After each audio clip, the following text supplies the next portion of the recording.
kunjaku kuzungulira nkhani ndipo sitichedwachedwapo apa ya nkhani ndionena kuti akutitu apolisi twakuzungulira ku nyumba ya Chakwera kufuna kumutapa enanso kumafalitsa nkhani kunena kuti yayi amutapa kale tuti kunena panopa yayi tifotokoze bwinobwino kuti no chilungamo chake nchotani. Tiyambatu kunena kuti kwayambatu dzulo kuteko apolisi twakhala kufika ku nyumba ya Chakwera akumapita pa zimalandi cruiser kupita kumene kuja zima cruiser zawo jet za polisi ukafika kumene kuchoka zungulira nyumba ya Chakwera ndiye kuti kumangonjenjemera amwene thukuta lokha maziwa tension kuti udantha amenewa akuti afuna zapange chani akafusa rusani zikalata apolisi sakurusa zikalata mabwerera chana apolisi sakuyankhula chinacho sangozungulira akatapi adanapita dzulo lokha anapita maulendo atatu pita cruise ukafika kumene kuja kubwerera kupitaso cruise ukafika kumene kuja kubwerera kupitaso zizonena kuti no what we call psychological torture ndeke nakono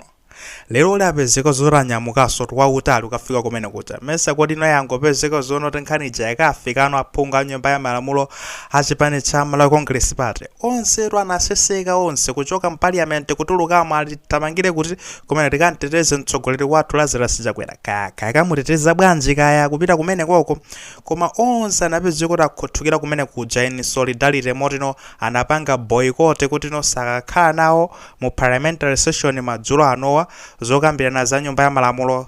aphungu onse a chipani cha Malawi Congress Party munalibe onse anathamangira ku nyumba ya Chakwera ndi tikunena panopa ali kuti kumene koko endiso tunde kuti ngakhale otsatira chipani cha Malawi Congress Party akhuthukiraso kumeneko cholinga chonena kuti no akamulimbitse mtima mtsogoleri wawo komano ndiye kuti ndifunso belonena kuti kodi akuti afuna mumangedi zochitika zokhala motani kwenikweni Ajese kabwera uzakambano padza samayankhula chipani abwera uzafotokoza kunena kuti yayi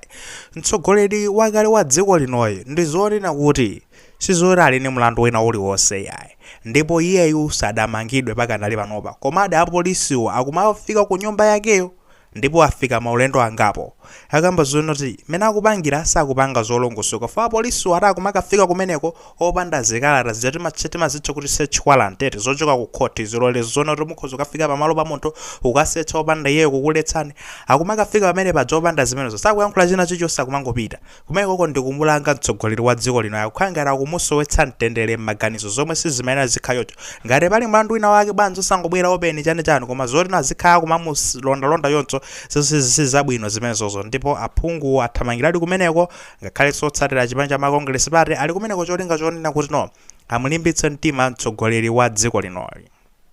Meanwhile akuti no mbali inayi zomwe zikuchitika ndi zotani anthutu akunsundwe uku kwa nsundwe akuti nawonso akutolera anatu kuteko kumeneko kayafuna nyamule zikwanje zawo akuti kayafuna akafike no akaswanyeno ndiye kuti site ya Lilongwe kuti no zimene mukupanga zimene zizifewo zopusa sitimafuna yayi ata iwenso ndema propaganda bwanji yayi sima propaganda yayi nkhani ndonena kuti tiwerenge limodzi tikuchokera ku page ya Malawi Congress Party epani kwambiri ndizichita kugwisa ntchito ndiye kuti apapa computer imene yandiyandikira page imene ya Malawi Congress Party mudziona ndiye kuti pa screen panupo pamenepa yo akuti anabwera ndithu okay 1 hour ago abwera kuzalemba zonena kuti akuti Malawi Congress Party MCP members of Parliament have boycotted the parliamentary sessions this afternoon due to what they call harassment by the ruling party DPP to former President Dr. Lazarus Chakwera. Hakunena kuti tu nkhani zongotipeza kumene akuti onse mamembala onse ma MP onse achipani cha Malawi Congress Party atanaruka Parliament kufunano kukatani akuti sakufunanso kukhala mu nyumba ya malamuloyi chifukwa choti no DPP ikulanga mtsogoleri wawo Dr. Lazarus Chakwera. According to what we have gathered, the main opposition party legislators are not happy with the treatment of the former Malawi leader. Akuti zomwe apezabe jimeneyi ya Malawi Congress Party akunena kuti anthu ambiri ma MP wa achipani cha Malawi Congress Party ndoti ngosa kondwa kwambiri ndi zimeneno zikunchitikira mtsogoleri wa dziko linoyi akuti tu mmene akupangidwa treat Bwera paragraph ina kuti meanwhile an inside source has confirmed to us that some people from the Nsundwe area are mobilizing themselves to invade Lilongwe town. Zipolowe mukuziyamba dala iza kunena kuti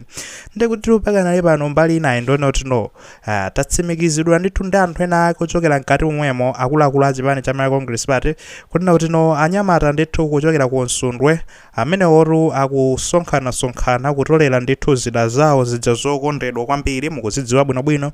kuti no azipita akafike mu Lilongwe ndipo no akapanga ataki Lilongwe. Zipolowezi ndizonena kuti mwaziyamba dala alimbatu choncho kuchokera ku page yawo ya Malawi Congress Party,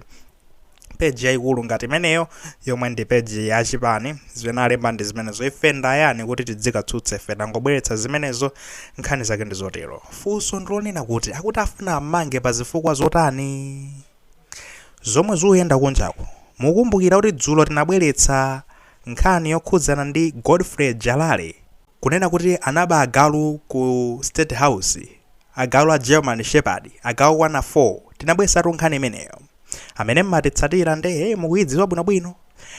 Tikunena kuti akuti tunkhani imeneyoyo kaya galuwo kaya kabisa unyumba ya Chakwera koma ati zikhala ngati zikhudzana ndi nkhaniti imeneyi. Situzozonena kuti no zituluka zotani kubweraku. Iyi ndi developing story ati nkhani yomwe inakapitirira fa inakachitikabe nde tikhati kubwerabe ndi zogwirikazo tikazigwira koma Pakanali panopa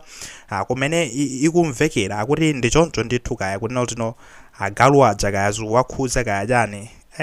zilikotu. Chimatenga kambe pano ndozonena kuti mwina kumbali aboma akuyenera ngati ali ndi chani zimafunikabe mawalanta ajeti zakatenge ndithu zilolezo zochokera ku koti akafike kumeneko basi ndikukhulupirira zonora ku koti akavomera sizoti amakana akapasa zilolezo apite akayang'ane bwinobwino mmene zimayendera. Okay,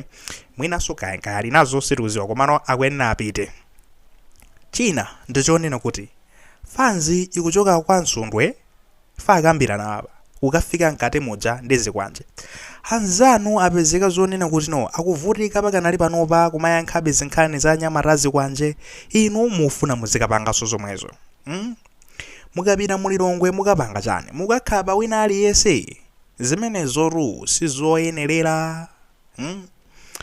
Pezani njira solidarity yomwe ikuchitikayi ndi yabwino kuti tifuna tikayime nawo a president athu kukakhala nawo kunyumba kwawo fine and good komano mukakafika ndi zikwanje zomwe mukupangazo